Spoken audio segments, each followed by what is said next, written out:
तीन बकेट फक्त संविधानाचे प्रस्तावित आहे ये भी लेके जाओ। ऐसा भारत बनाएंगे।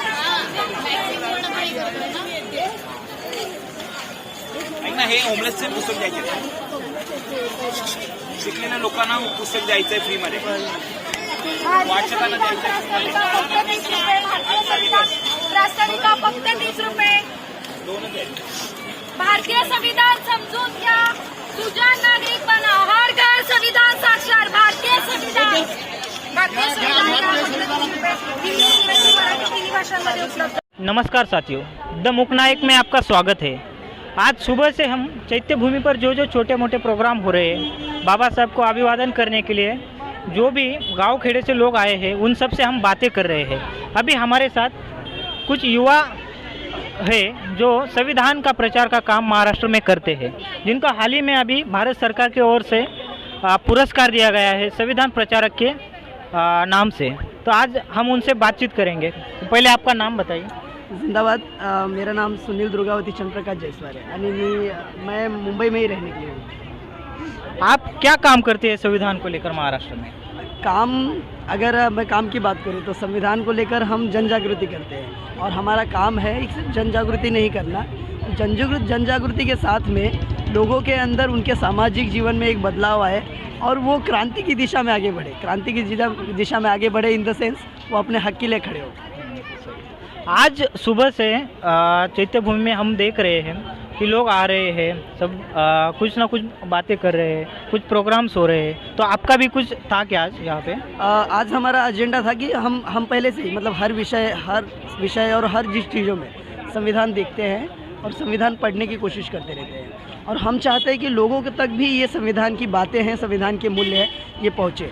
और आज 6 दिसंबर के दिन की वजह से और हम यहाँ पर आए और लोगों को इस प्रकार की आप देखोगे कि एक संविधान की प्रस्तावना जो हमने बनाने की कोशिश की, आप एक स्टैंड की तरह देखोगे कि इसे हम स्टैंड की तरह खड़ा कर सकते हैं, और लोगों को आज संविधान धीरे धीरे मतलब समझ आने लग गया है, लोगों को पता चलने लगा है कि संविधान क्या है, संविधान के मूल्य क्या है, और भी उनके बच्चों तक संविधान पहुंच सके और वो हमेशा उनके आंखों के सामने रहे।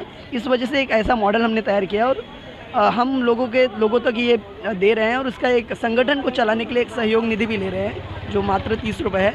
आप यहाँ देखोगे तो लोग आए हैं, लोग इस संविधान की बिक्री कर रहे हैं। साथ ही साथ हम सामाजिक गानों के माध्यम से लोगों को संविधान बताने की हमेशा से कोशिश करते आ रहे हैं, और ये काम आज तो शुरू है और आगे भी जारी रहेगा।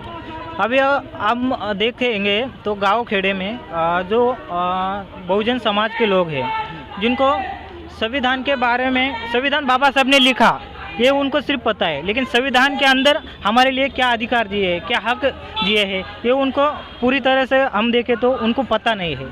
इनको जागरूक करने के लिए आपके पास क्या माध्यम है? सबसे पहले एक बात कहे तो मतलब बहुजन समाज तो एक है ही है, लेकिन मैं हमेशा से देखता हूँ कि इसमें शुरुआत में लिखा है we the people of India, हम भारत के लोग मतलब सिर्फ बहुजन समाज नहीं या फिर सिर्फ भारतीय लोग नहीं, कोई भी हो, उन्हें जो भारत में है उन तक संविधान पहुंचना चाहिए, ऐसा है। तो मैं सिर्फ बहुजन समाज नहीं देखता, और हर लोगों तक संविधान पहुंचना चाहिए। और सबसे बेहतर टूल कि जब आप बात करें कि संविधान लोगों तक पहुंचे, तो उससे पहले संविधान पहुंचाने से पहले संविधान की प्रस्तावना वो लोगों तक पहुंचाई जाती है, जिसके अंदर हमेशा विकास की बात की जाती है। विकास की बात की जाती है कि कोई भी नेता आता है, वो कहता है कि हमारे देश का विकास हम करेंगे, बट भाई विकास कैसा करना है वो तो किसी को पता नहीं। तो संविधान की प्रस्तावना में ही शुरुआत नहीं कहा गया है की आम्ही भारताचे लोक भारताचे एक सार्वभौम समाजवादी धर्मनिरपेक्ष लोकशाही गणराज्य घडवण्याचा, राज्य कसं घडवायचं हे ह्याच्यामध्येच सांगितलं आहे। पण लोकांची अशी झाली की खिचडी का की जशी चाय बनवायची, चायपत्ती आणि हे सगळं लागतं, हे बनवण्यासाठी तेव्हा चांगलं चाय बनेल।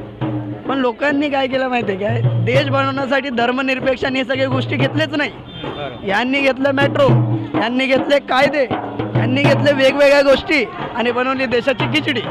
पण आपल्याला देशाची राज्य जर आपल्याला बनवायचं तर संविधानाच्या माध्यमातून आपल्याला चालावं लागेल, आणि संविधान देश बनवल्यानंतर आपल्याला बंधुता न्याय सगळ्यांना दिली पाहिजे, ही आपली जबाबदारी। कारण की बाबासाहेब 25 तारखेला म्हणतात की संविधान तेव्हाच चांगलं ठरेल जेव्हा भारतीयचं संविधान चालवणारी लोक चांगले असतील, म्हणजे आपण संविधान चालवणारे, we the people of India, आपण चालवणार आहे, तर कोण संविधान चालवणार? तर आपण. आणि आपण चांगलं असेल तरच संविधान चांगलं असेल, आणि लोकांना चांगलं करणं ही आपली जबाबदारी, जर संविधानाला आपल्याला घेऊन जायचं। अभी अगर देखा जाए तो दिल्ली में जंतर मंतर पर हाल ही में कुछ दिन पहले संविधान को प्रतिया को जलाया गया था। ये सब ऐसा माहौल दिख रहा है कि जो संविधान हमें स्वतंत्रता का अधिकार सिखाता है, हमें सब एकता की बात करता है, अभी ऐसे अगर घटना हुई तो इसको आप कैसे देखते हो? देखिए, ये घटनाएं जो है ना, ये लोगों को भड़काने वाली घटनाएं हैं। मैं अगर मतलब मैं एक छोटी सी सिचुएशन बताऊंगा कि मैं यूपी से हूँ, और यूपी में मेरा एक दोस्त था, उसने एक स्टेटस रखा था कि यूपी में इस गांव में एक अंबेडकर जी का पुतला तोड़ दिया गया, आप सब लोग जमा हो जाइए, ऐसा एक था। फिर मैंने लोगों को बोला कि ये स्टेटस पे बिल्कुल ना रखें, क्योंकि ये चीज़ें सिर्फ लोगों को भड़काने का काम करती है और दंगे फैलाने का काम करती है। लेकिन संविधान जलाने की जो बात है, संविधान जलाने की या फिर संविधान ख़त्म करने की बात सिर्फ एक दिन नहीं, ये रोज़ हो रही है। रोज़ संविधान के धर्मनिरपेक्ष को नहीं माना जा रहा है, रोज़ समाजवादी नहीं माना जा रहा है, रोज़ टर्मिनस टाटा खरीद रही है, लोकमान्य टर्मिनस टाटा खरीद रही है, रोज़ प्राइवेटाइजेशन हो रहा है, मतलब संविधान रोज़ ख़त्म हो रहा है। तो हमें एक दिन ना खड़े होकर रोज़ संविधान को लेकर खड़े होने की ज़रूरत है, और लोगों को ये बताने की ज़रूरत है कि भाई संविधान बिक रहा है मतलब देश बिक रहा है, देश बिक रहा है मतलब तुम्हारा घर बिक रहा है, और मतलब तुम बिक रहे हो। अगर तुम्हें बचना है तो तुम्हें संविधान को लेकर समझ कर आगे आने की ज़रूरत है। अगर आप नहीं आते फिर बाद में मत बोलिएगा भाई प्रॉब्लम क्या हुई, मेरा घर बिक गया, मैं घर के बाहर भी अगर मैं आऊँ तो फिर लोगों को टेंशन आएगा कि मतलब कल स्टेशन बिक गया, कल रेलवे बिक गई, कल आपके घर का रोड बिक जाएगा, कौन बोलने आएगा भाई? तुम बोलोगे नहीं, क्योंकि तुम्हारा घर बिक नहीं रहा है। लेकिन रोड के बाहर अगर तुम आओगे फिर तुम्हें तो रोका जाएगा ना, क्योंकि रोड तुम्हारा नहीं है। इस वजह से हमें आज ही खड़ा होना पड़ेगा कि भाई वो रेलवे स्टेशन किसने बनाया? नहीं, मेरे पैसे से बनाया। तू कौन है बोलने वाला? तू कौन है बोलने वाला? मेरा है। तो हमें ये रोज़ बोलने की ज़रूरत है, रोज़ समाजवादी बचाने की ज़रूरत है, और रोज़ संविधान बचाने की ज़रूरत है। अभी आप बोले थे कि गाने के माध्यम से भी आप जागृति का काम करते हैं संविधान को, हमारे दर्शक के लिए कुछ अगर हो जाए तो? गाने के माध्यम से अभी देखिए कैसा है कि हम कोशिश तो करते ही रहते हैं, लेकिन एक हमेशा ऐसे ही, मतलब हमने एक लाइन लिखी थी कि जरी जाळल्या पिळा माझ्या, जरी जाळल्या पिळा माझ्या, वाट राखेत उगवतील ज्योती, आव्हान तुम्हा त्या शाहिरांचे, लेखणीनं पेरेली क्रांती। तर लेखणीनं क्रांती पेरायची ही जी प्रथा आहे ही शाहिरांची आहे, आणि मला वाटतं की शाहिरांचा हा जी प्रथा ही आपल्याला चालवून ठेवण्याची ही आपली जबाबदारी आहे, प्रत्येक माणसाची जबाबदारी आहे।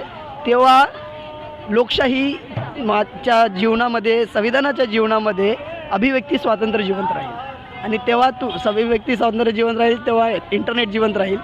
नाहीतर काश्मीरसारखं काय सीन चाललं ते आपल्याला माहीत आहे, शिक्षणाची पण बोलायला गेलो तरी गोळी घालतात, तरी गोळी मारतात। तर आपल्याला जिवंत राहायचं आहे तर संविधानाला घेऊन चालावंच लागेल, दूसरा पर्यायच नाही। धन्यवाद। तो ये थे हमारे साथ सुनील, जो महाराष्ट्र में संविधान का प्रचार का काम करते हैं। ये ऐसे युवा संविधान को लेकर जो जागृति कर रहे हैं, इनका हमें साथ देना पड़ेगा, इनके हाथ हमें मजबूत करने पड़ेंगे, और संविधान की बात घर घर पहुंचानी चाहिए।